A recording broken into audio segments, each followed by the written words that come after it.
Good morning, it's Miss T.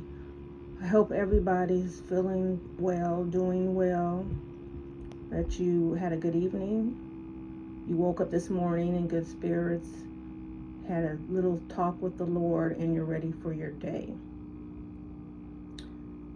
Today, I really didn't have a topic, and so I'm going to talk about everything that's being said and seen in the news, everything that everybody is focusing on and talking about, how it affects people in their everyday life, and what's to come, what it means, and what we're facing, what we may be facing, what's the next thing to come. So right now there's different topics in this news. We have a young black man who was found unalived with a rope down in Mississippi. And once again, it's they're trying to rule it or say that it was a suicide. Now, that has been, I'm not sure how many we've had in Mississippi, but there has been quite a few supposedly suicides by rope by our young black men. And what disturbs me is that knowing our history, knowing the situation that we faced, or our ancestors faced back in the day, it doesn't seem like if you were depressed, or if you were ready to, for whatever reason, leave here, it just seems like that choosing that route really doesn't make a lot of sense. Now, everybody, there's an exception to every rule. There's, a lot of different things that you can say, and maybe I'm just reaching, but as a person, a young person, and they feel like,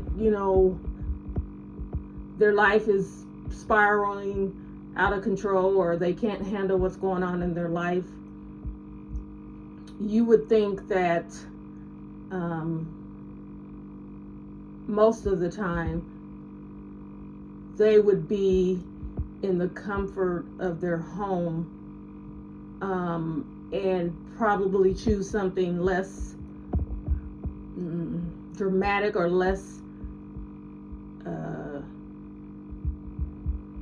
difficult, rather than just to maybe go peacefully in their sleep, or make it quick, or whatever. And I know a lot of people, because I really don't want to talk about that, but I know that's, if it's on my mind, it's on a lot of people's minds.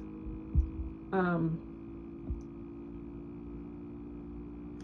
pretty sure that there's investigations. Families aren't going to let, if they feel like something is not right, they're not going to let it just, fall by the wayside, or just go by what one person says. That takes a lot of effort to do that. And if you're a young person and things are going through your mind, I would think that you would try to, before you can talk yourself out of it, or try to think rationally you would want to make it as quick as possible. And so in the time of what you would have to do and all the things that you would have to pull together, that would give you enough time to maybe think, get emotional, just a lot of different things. And it just bothers me that if it's not, that it's happening, it's been happening so a lot, and it just doesn't sit well with me. I know I believe in God, so if these things really are cover-ups or not really happening that way, all I can say is it will be shown. Everything that's done in the dark will show in the light, and justice will be found. Justice will be served. I just want to I just want Black people to be aware that there is our lives are starting to not be so, it's just randomly that Black people's lives are being gone, and sometimes there's no excuse, or nobody has doesn't really know what's really going on. So if you're a parent and you have young kids, as far as teenagers, as far as elementary, just whatever age, all the way up to 30, I don't know. If you have an open communication, find out what's going on in your kids' life, understand what they're into, what they're doing, who they're hanging around with, whom, if they're away at school, have some type of communication. Call me at this time every day, or in this time in the evening, or just check on them if anything seems different. I don't believe that a kid, a young person with a good head on their shoulders believes that especially if they're going to school. Not a lot of our children get that opportunity to further their education and go on to be, what they dream they would be, or be good in sports or whatever. So if they are having problems, it would probably be with the school. Like, some kids of other colors might not accept them as well as others. It just doesn't seem to me that this would come up, that this would just be the normal thing to do. It just doesn't sit well with me. We need to be in constant prayer. We need to make sure that our young people are being attentive, or we are being attentive to them.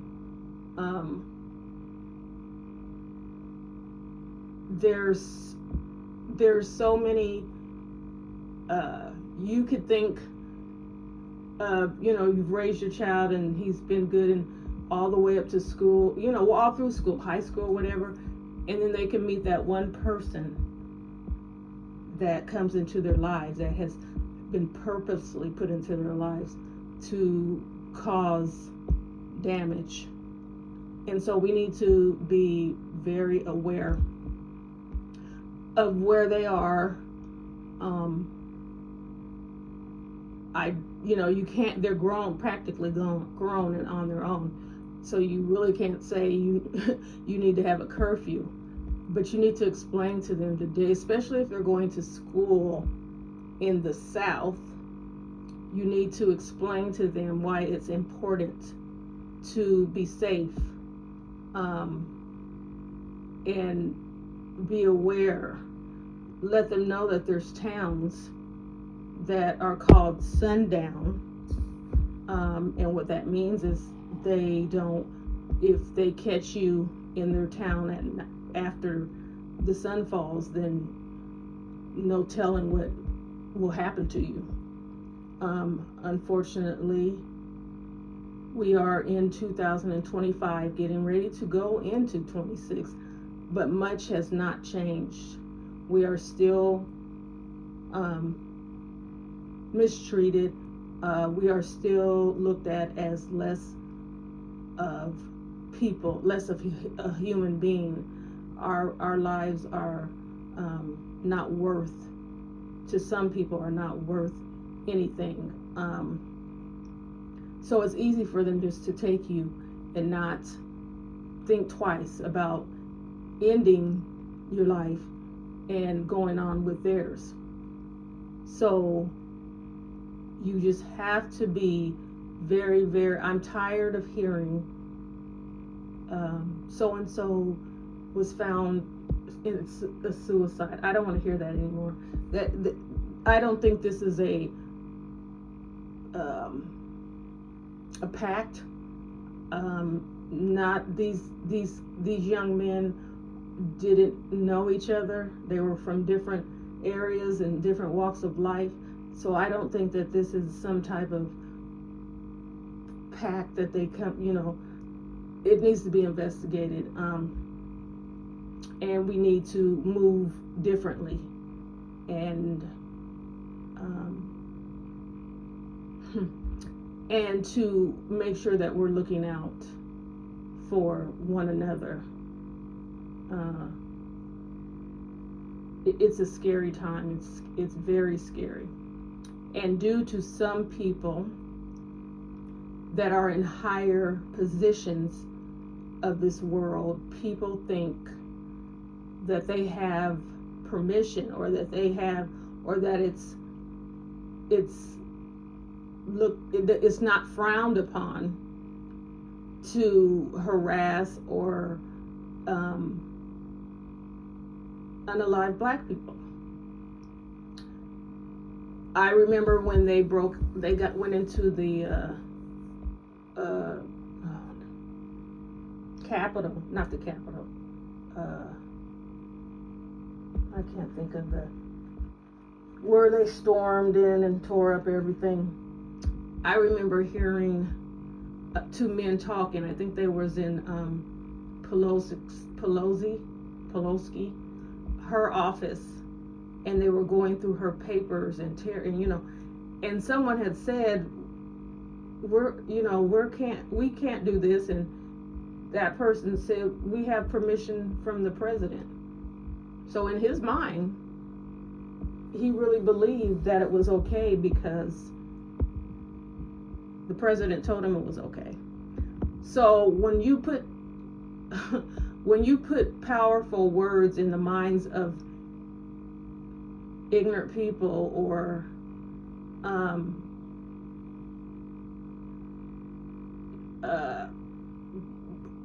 I'm just going to use that word. It's dangerous. It's a dangerous situation, and no one, knows what's going to happen. So I just hope we stay in prayer. Like I said, we need to continuously pray for the leadership, the people in leadership, and on down. I see a bunch of people always in some type of legislature meeting, and people are testifying about this and what's so important? What is the issue that these people spend most of their time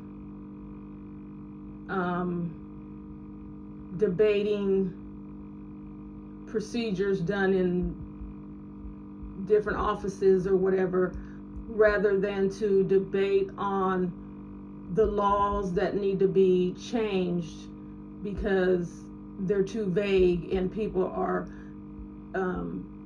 doing things and getting less time or getting away with crimes against minorities or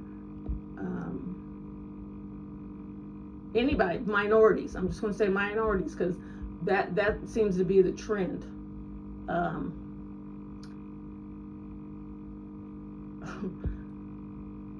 it's almost back like we keep going back in time, push up a little bit to the future, go back some more, intertwine some of what happened. It's not, we're not even, we can't, like I said, we can't say we've overcome some things. And yes, life is better than it was, but we still are treated like guests, or treated like, I'm not even going to say guests, because when you have guests, you treat your guests well. So I'm going to say we're treated like, what do they call us? What do they call the people in Katrina when refugees? We're treated like refugees in our own country. First of all, we allow them to label us African Americans. We're not African Americans, we're Americans. We don't go around saying white Americans. I don't hear them saying, using that ever. European Americans. And this is not their country. I don't hear them being called refugees. But we allow this, and so they just, go a little further and see how, far, and it doesn't, they're not really seeing how far they can push it. They're just going far, they're just pushing it.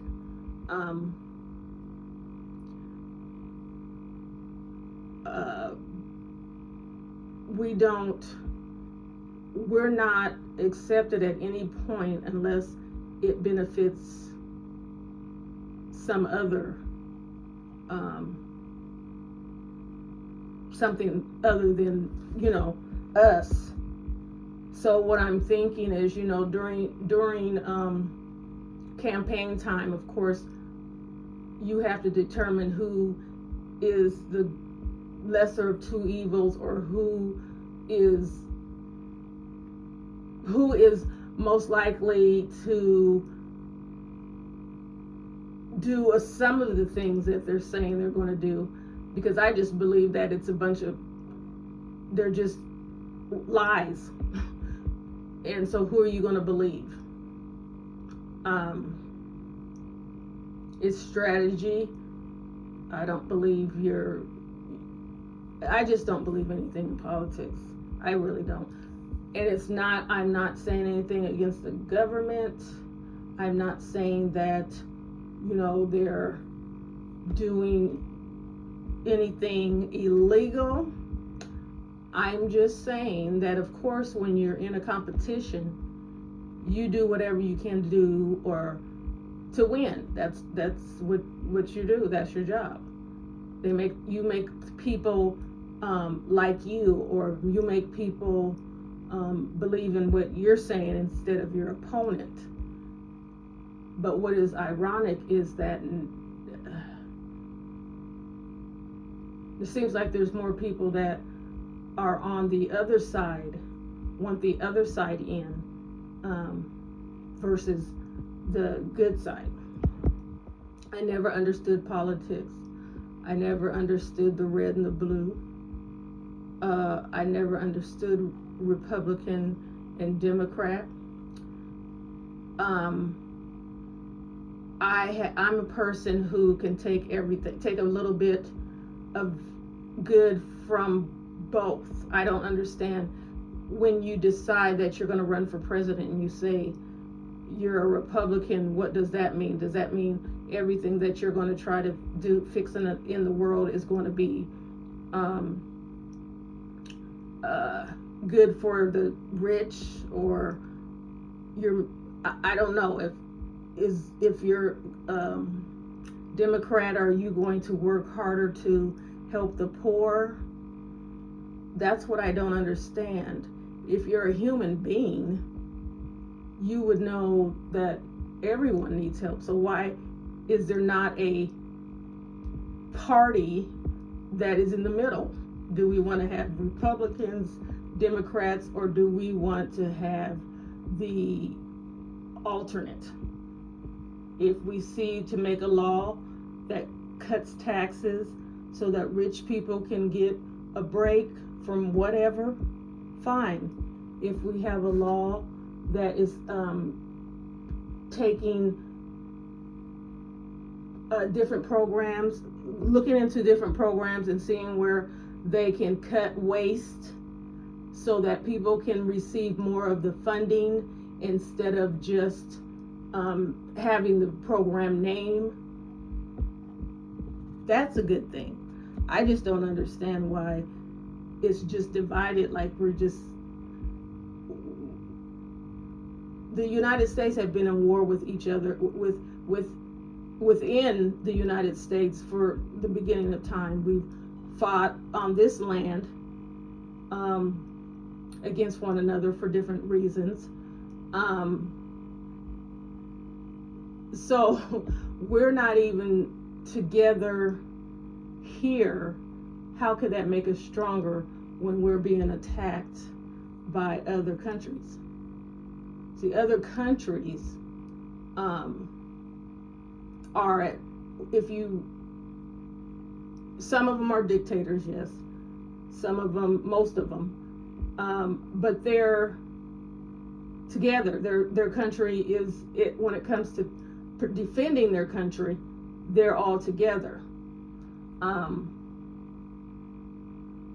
We don't hardly even know when we're at war because with another country, all we hear in the morning is that our bombs hit a bunker in somewhere, because of course we're not told what they're doing, but that's how we understand when we're going into war. And then that's when the marching and the speeches and all that come out, because people are upset where our money is being spent, how we're using our money to help other countries, when we have people here in America who are living way below the poverty line. That they're so far below the poverty line, they are living in third world. They look like they're living in third world countries. This I have never. I don't understand how, if you want to be proud, say you're proud and wave the flag, how that flag is waving over people who are laying in the street with nowhere to go and barely food. I'm pretty sure that they're just as quickly as there was a decision made to go into a city that you feel has a lot of crime and to clean that up and to get those people in order, I'm sure there's a bill that you would sign today and start today, that there would be programs built or made that people, we have less of that. We'll build, houses are being made all the time, beautiful houses, luxury houses. You can't take the scraps from those houses and build a modern home for someone who probably fought for our country and now maybe has a issue, might have got hurt and can't work, so you can't build them a house to show them that we appreciate you for give your sacrifice in keeping our country safe.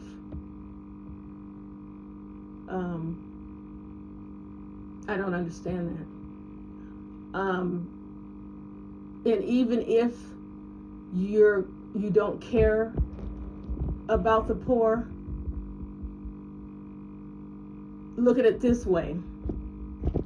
You wouldn't want other countries coming over here, or journalists from other countries coming over here, taking pictures and filming people on the street with no homes and no food and with no help. Does that look like a great country? Does it look like the melting pot? No, it doesn't. It makes us look like because I don't care what they say in those big meetings around the round table, they're going to look at us as weak. You have a lot of your people over here.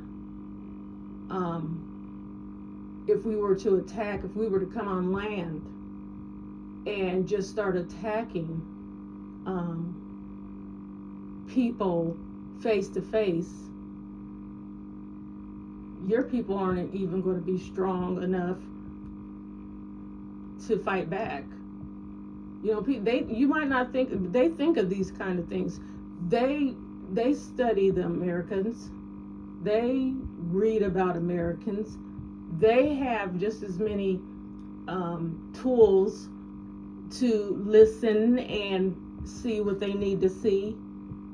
They can hear that we're divided, that we're fighting amongst ourselves, that our government is vulnerable because there's all kinds of things happening and people are quitting their jobs because they can't take what's going on, and they see all that.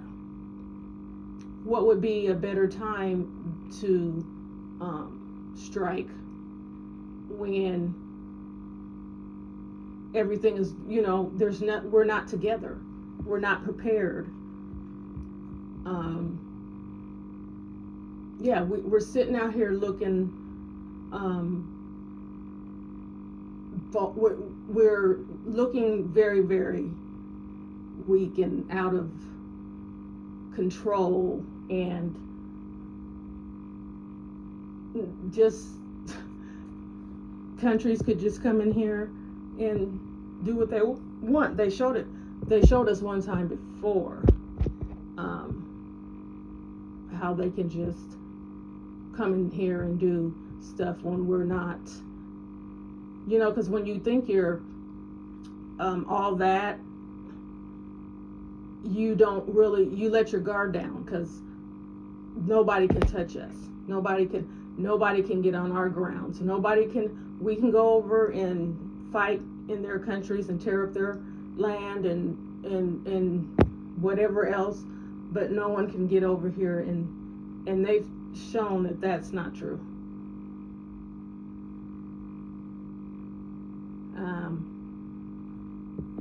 They bombed Pearl Harbor.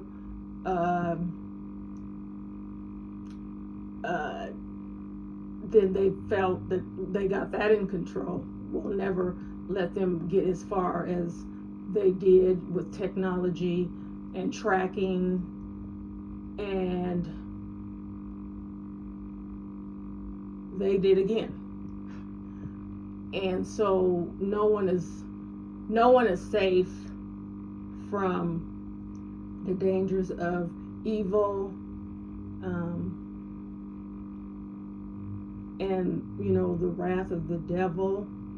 No one is safe. We're not safe in the United States. We just need to stay aware, or don't. Do you want to be in a constant state of fear? Do you want to watch the news every day, all day long, and see what's going on and then be afraid of what's coming next?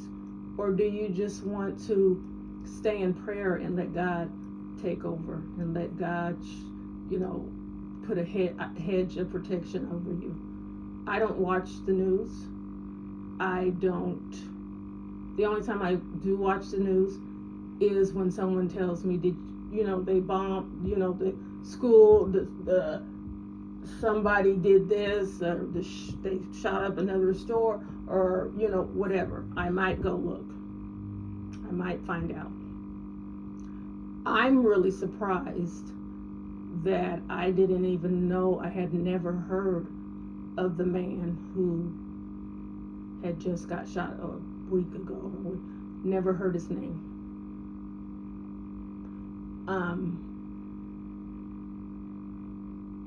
Never had, I went to look because I was wondering why everybody was in a, frenzy. They was in an uproar. Things were happening. And don't talk about him. You're going to get fired. We're going to tear down his memorial. I was like, well, what did this man represent? What? I was confused. So, yeah, I went and I looked him up. No comment. I don't have to make a comment. I don't have to express my theories. I don't have to say anything. Everything that is happening, every terrible thing that is going on is due to sin, and the fact that when we're getting closer and closer to the second coming of Jesus Christ, the world is going to get worse. That's all you need to know. And all you need to know is that man is not going to destroy the world. Man can't destroy the world. So I'm not worried about them taking a nuclear bomb and aiming it at whatever, our country, another country. I'm not worried about that. They may be able to be destructive on parts of the country or whatever, but we already know how it's going to end. We already know how the world's going to end.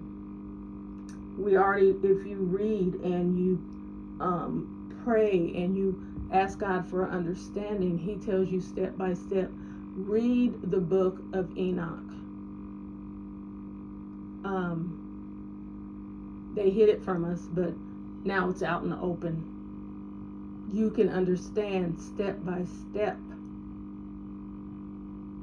how it's going to happen, what is going to happen. And there's other books, the book of Jubilees,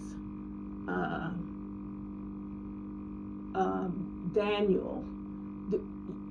There's a lot of books out there that will give you an understanding.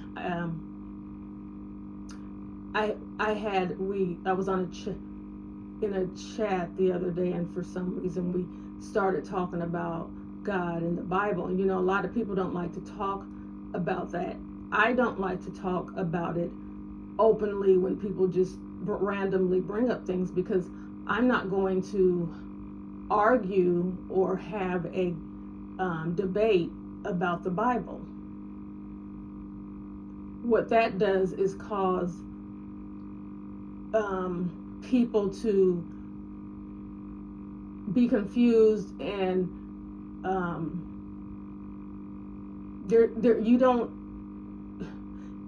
God doesn't want you to argue about the Bible. God doesn't want you to argue and fight about His word. There is no reason to. Everything is written in the book. When people say to me, and I acknowledge everyone. I know that everyone, and every black person that I know, their parents, grandparents took them to church. So I know that almost every black person has a little bit of knowledge of God. There's some that have a lot of knowledge of God, and there's some that that's their life. So when someone says, I don't believe in this, I would ask them, do you believe in the Bible? If they believe in the Bible, you just point them to the scripture where they can read it. I mean, that's the answer's right there. You don't have to explain anything. You don't have to tell them, well, it says, and then give them a chance to rebut. And then you guys are in an argument over something that is supposed to be the good message. There's no reason. It's in black and white. It's plain. It's really plain now that we've found the missing books of the Bible. And then let them go, because what I continuously say, you will never get to say that I said this is what you're supposed. I said it's in the Bible. If I say something, here's the scripture. These are not my words at all. These come from the Bible. And if they're not in the Bible, if I tell you something you can't find it in the Bible, then I failed. Then I would be considered a false prophet. And I would have to answer to God. So I would prefer not to debate. I would prefer to give you the scriptures for you to read yourself. Maybe when you read it, it doesn't mean the same thing that it means to me, and maybe you want to discuss it. How do you understand it to be? This is how I understand it to be. Let's both seek the Lord's understanding. Let's ask God to give us an understanding. I'm not ever going to say you're wrong. I'm right. Never. Never, never, never. This is not, I don't know what the words are, but it's not for me to tell you. We're all sinners. I can't say it any more, as many times as I need. We are all in the same boat. We are all sinners. We all fall short. He did not separate. He did not say except for. He did not say, the pastors or the priest and the pope, and he didn't say any of it. He said all, and all means all. That's why you shouldn't be shocked. Some people, I had to learn that. I was shocked because, like I said, when I was little, I was really taught that the pastor in my mind was just like the closest you could get to God. He was giving you the message. He was a good person. He didn't sin. He didn't do any wrong. He didn't lie. He didn't do anything. So you could trust him. And so when I encountered I guess what would it be, my encounter of God showing me what he meant by everyone is a sinner. It took me, I was devastated, I would say, but he prepared me so I wasn't, it just kept me, it just let me know that he's right. We have to be very careful that we're not following the man. The man is the pastor, preacher, what else do they call him? Reverend, whatever. It's not his laws, it's not his words. He's just telling you the words or giving you his understanding, but he's a sinner too. And he falls short. So I had to understand that. Because that, and everyone else has to understand that, because that's the first thing that can push you away from trying to serve the Lord, is when you hear a man that you think is supposed to be of God, and he says he tells you a lie. Say he tells you a lie that you know is not true, that he blatantly lied to you. So in your mind you think, he's not supposed to be able to do that. He's not supposed to be able to lie. So this Christian thing, this worship, is it, then your mind starts to wonder and starts to come up with different things, and that's where the problems start. People start saying, well, I don't believe in this and that because the pastor said, and this happened, and I don't. So what God wanted me to know is,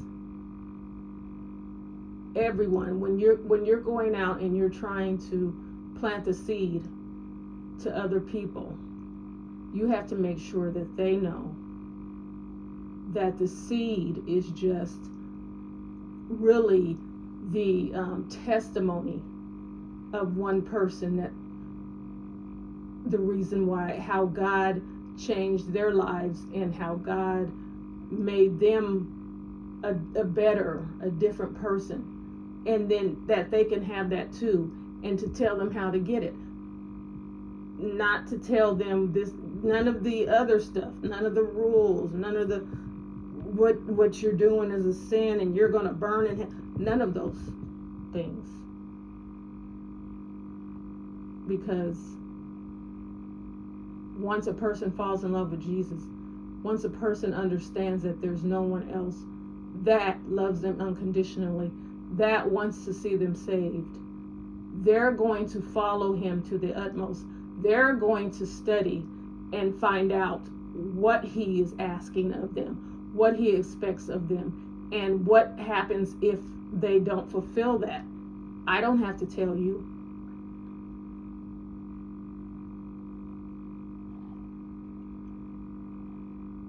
It's in the Bible. It tells all of us, what the wages of sin is. The wages of sin is death. You can't put it any more plainer than that.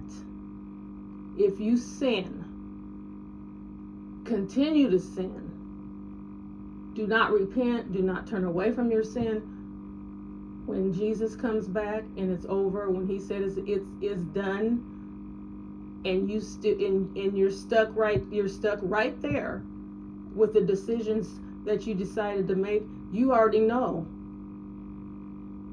what's going to happen, because the wages of sin is death. We don't have to keep telling people that. We don't even have to bring up fire and the devil, and people focus on making him so great and making him so powerful. He is powerful, but he's not as powerful as God. He wants you to believe that he is king, because that's what he wanted to be in heaven. He wanted to be greater than God. So down on this earth, he feels like he's the greatest thing here. And if he could get people to focus on him, his name is always put out there. People are curious and try to find out how people are becoming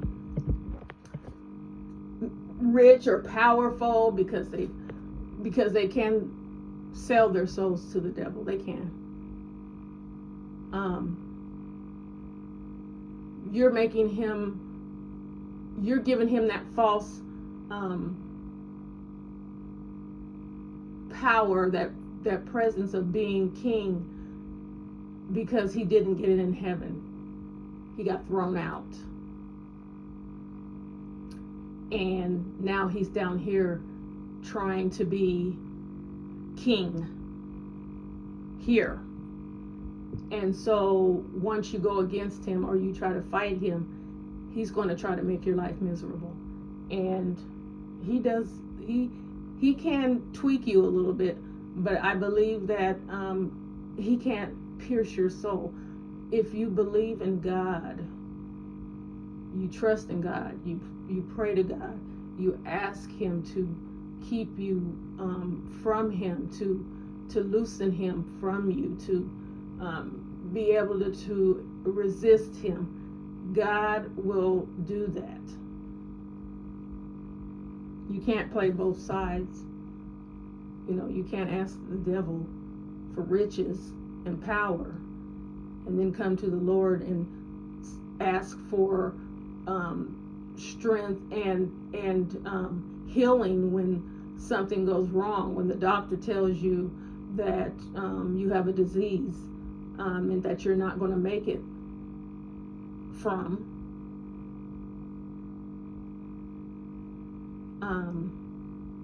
Now you want to come back and ask God to heal you.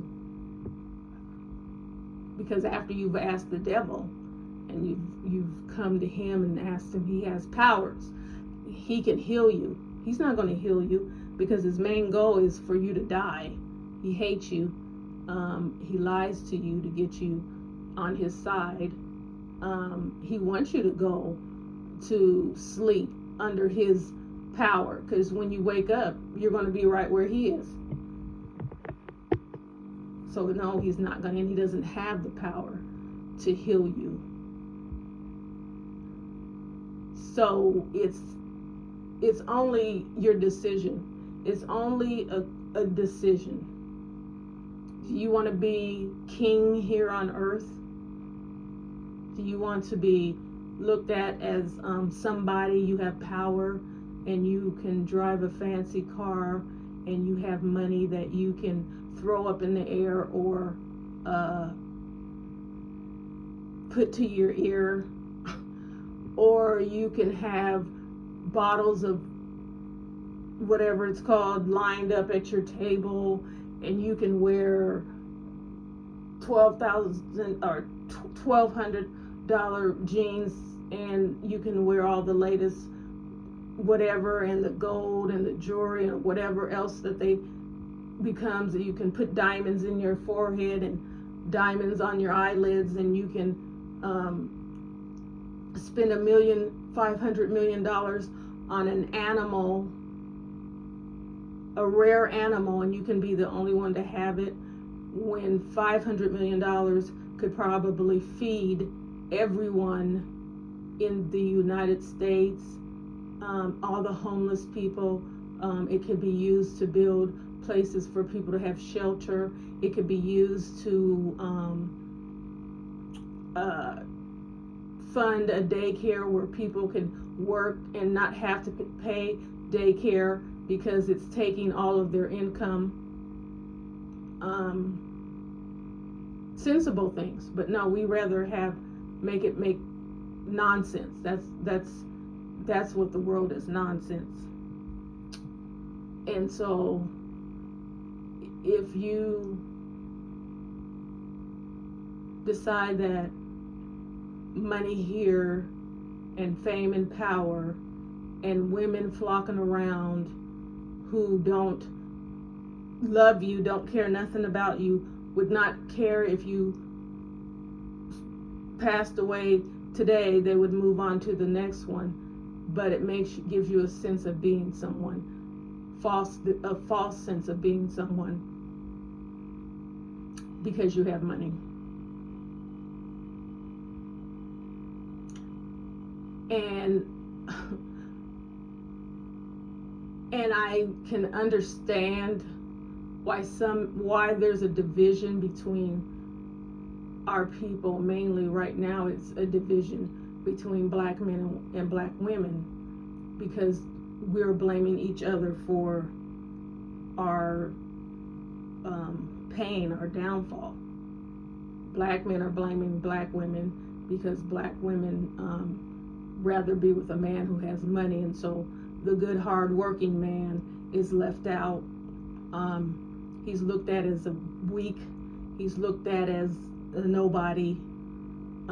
He can't give her all the luxuries that she wants. The black woman is also looked at as a gold digger, and she's looked at as a baby mama, and she tries to people aren't having women are not having kids by men that they love. They're having kids by men who have a lot of money, and the more money the better. So not to say it's not the man's fault, because if you're rich and you're signing contracts and you're getting ready to do this and you're getting ready to do that, you should be making sure that you don't have kids out here by women that you don't even like or know, and then here you are paying a lot of money for children that you probably didn't want, and that you're going to have to, if you don't feel it in your heart, you're going to have to learn to love, because they're still your children. But you're upset because you're giving it to this gold digger woman that you laid down with.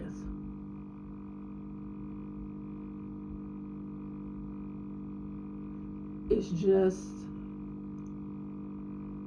sinful and evil world. Nobody cares about nobody. Nobody wants to see anybody be happy. Kids are used as pawns. Women use men for finances, and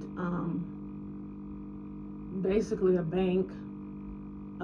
Men don't respect women, so they're called bees. Men don't respect women, so they have as many as they can get to just, find something different. If you don't find something in this one, and this one has something that this one does, you just keep them all around. You can't build you a woman. You can't make like you do a Build-A-Bear. You have to, there's no more sacrifice and working things out because you care about that's out the door.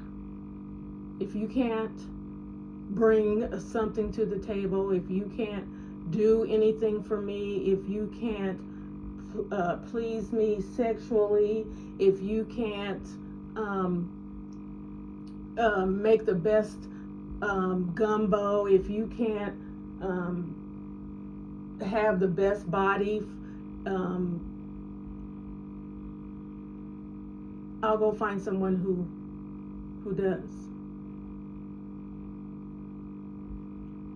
But if you understand that the fight isn't between us, it's between the devil and God. God is trying to save you. The devil is trying for you to lose your life. So he's going to bring turmoil. He's going to want black men not to respect black women. He's going to want black women not to respect black men. He's going to tear the family apart. He's going to have the woman talk bad about the baby's father to the baby, to make her or him hate his father. When he goes to his father's, the dad is going to say bad things about the mother to make the baby hate the mother. In between, the child is confused. They begin to have anxiety. They begin to act out. They began to do all kinds of things, and we have this vicious circle, and we're raising a bunch of kids who have the morals and values have been gone, have been taken away, and they're being taught that you're nobody unless you have money. And that's what the new world is. That's the new world. Not saying everybody, there's still people out there who hold on to their values and their integrity and pride. Plenty out there that do that. But they really just get pushed aside and they don't speak much, because what for? If they say, man, I just got promoted to floor manager, and people laugh at them because you're working and getting a salary. Ha ha, I got $10,000 in my pocket right now, and I don't have to wait for a check. Ha ha, I don't have to wait. I don't care about working hard and being a good role model and teaching my son a good work ethic, and to be honest and be trustworthy and be sincere, and I'm teaching him to get money.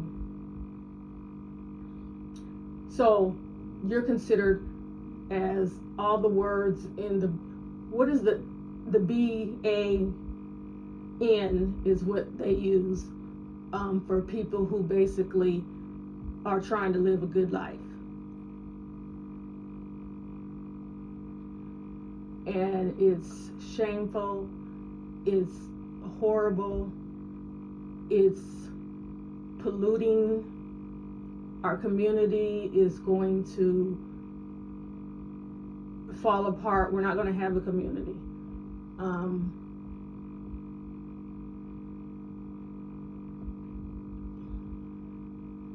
The only thing that is going to salvage anything, to salvage any of this that's going on, is the love of God. But if you turn away from Him, if you don't want to go that route, He can't help you. So all I can say is you go ahead and keep your your temporary toys, your temporary respect, for whatever respect it is, all the things that you get to fantasize and be, because if it's stripped away from you, you'll be nothing.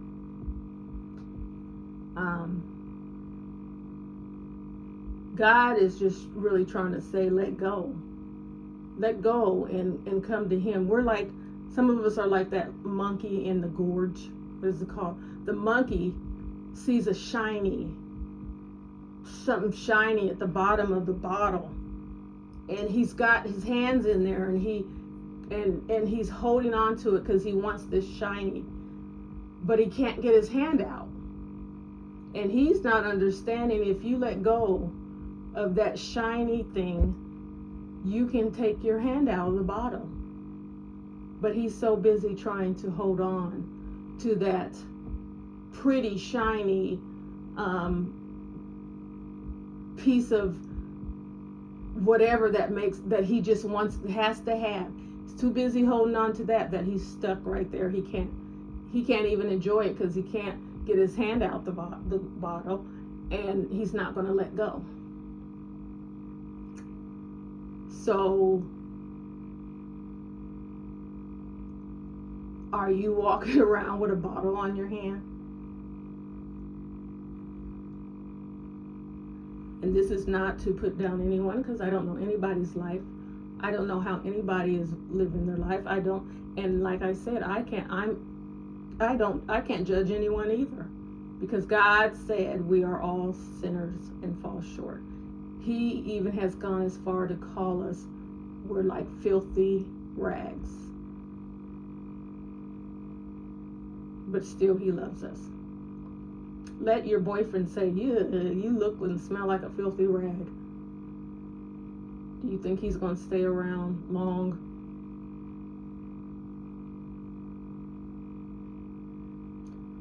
That's all that I have to say today. I hope everyone is just, just thinking, just looking over their life, just thinking about their future, just thinking about the things that they have done, what has happened in your life, And has it been satisfying? Are you looking for something to give you comfort and peace? And do you have it in what you're doing now? He just asked you to have faith as little as a mustard seed, and he will make that grow. I'm pretty sure there's a lot of people have tried something else to make them happy. He's asking you to try him. Just try him and see if you don't feel the power, if you don't feel the love that he has for you, that he doesn't turn his back on you when you need him, and he doesn't make you feel bad so that you get so far down in yourself that you don't believe you can do anything, or that you don't believe that you are anybody, or that you're not anyone special, or nobody loves you, or no one even looks at you. They look past you.